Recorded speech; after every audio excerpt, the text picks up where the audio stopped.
Amici di Canale Italia, un caro saluto a tutti da Anna Brogno. Oggi vi porto in viaggio attraverso Adria. Adria è una cittadina che si trova proprio sul Polesine, in provincia di Rovigo, ha origini antichissime, addirittura tracce di Adria sono risalenti all'epoca. Qui siamo sul litorale di Rosolina, che è la principale località balneare di Rovigo, della provincia di Rovigo. Qua ricordiamo che sono 9 chilometri di spiaggia bianchissima, meta ogni anno di turisti italiani e stranieri, per cui questo rappresenta anche una risorsa importante per quanto riguarda proprio l'economia della provincia di Rovigo, di questo territorio. Sì, certamente. Noi abbiamo la fortuna di avere un arenile molto bello, molto ampio, che è molto apprezzato dalle famiglie, da chi ha bambini. Il mare è una profondità molto graduale, molto lenta, quindi è adatta soprattutto per bambini. Non è un paese caotico, c'è molta natura, molto verde, molti sentieri da poter visitare. Siamo a contatto con la natura. E stiamo percorrendo il litorale di Rosolina al mare, e da qui si arriva poi a Porto Caleri. La nostra guida naturalistica Sandro Vidali parlaci appunto della particolarità di Porto Caleri, questo giardino botanico dove la natura ha veramente lasciato il segno. È un giardino unico per il Veneto, ma non solo, anche a livello nazionale. Si vede la successione delle piante, dalle piante pioniere che troviamo sulla spiaggia a tutte quelle che poi dopo pian piano vanno a formare le dune, le retrodune, quindi degli ambienti estremamente particolari, ricchi di colori e di profumi.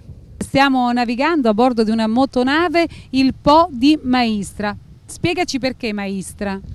Beh, questo qui innanzitutto è il ramo più bello di tutto il delta del Po, è il più naturale. E questo nome gli deriva dal fatto di essere stato un tempo il ramo maestro, il ramo principale. Oggi voi la vedete, la grandezza di questo fiume, è il più piccolo in assoluto, ma proprio perché è rimasto il più piccolo ha mantenuto una naturalità, una rigogliosità nei boschi che lo costeggiano, che è qualcosa di straordinario. Si trovano un sacco di animali, aironi, anatre, martin pescatori, insomma una ricchezza incredibile per tutto il delta del Po. E da qui, Sandro, arriviamo alla Sacca di Scardovari, dove si trovano gli allevamenti di cozze e vongole. Troviamo sulla Sacca poi dopo tutta una serie di allevamenti di vongole e cozze che rappresentano per il delta del Po la voce più importante dell'economia locale. E vengono smistati, lo ricordiamo, in tutta Italia da qui praticamente, e poi c'è anche il mercato ittico.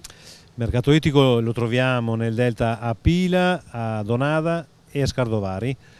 E i prodotti che vengono pescati qui girano poi, pescati stamattina, stanotte sono già in tutti i mercati principali d'Italia, Roma, Milano, dappertutto, e anche oltre frontiera, perché c'è una rete di distribuzione straordinaria fra operatori del settore ittico. E qui siamo a Ca Vendramin, taglio di Po, sempre in provincia di Rovigo, pieno territorio proprio del parco del delta del Po. Questo è un museo della bonifica, vero Sandro? Parlare di bonifica in un posto dove l'acqua, diciamo, è l'elemento proprio predominante mi pare quanto mai d'obbligo. Allora in questi anni l'uomo ha dovuto far sì che l'acqua non diventasse nemica dell'uomo. Esattamente.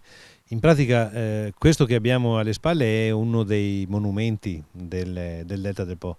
È un po' il simbolo del lavoro di tutte le popolazioni che si sono insediate qui, dai Romani, gli Etruschi, gli Estensi, i Veneziani soprattutto, e poi soprattutto nell'ultimo secolo con l'invenzione della macchina a vapore, con immense opere di bonifica che hanno trasformato il territorio, rendendole vivibili, coltivabili, abitabili, in stretto equilibrio comunque con la natura, perché la parte estremamente interessante è che il delta è rimasto una zona dove natura e uomo convivono in maniera intelligente.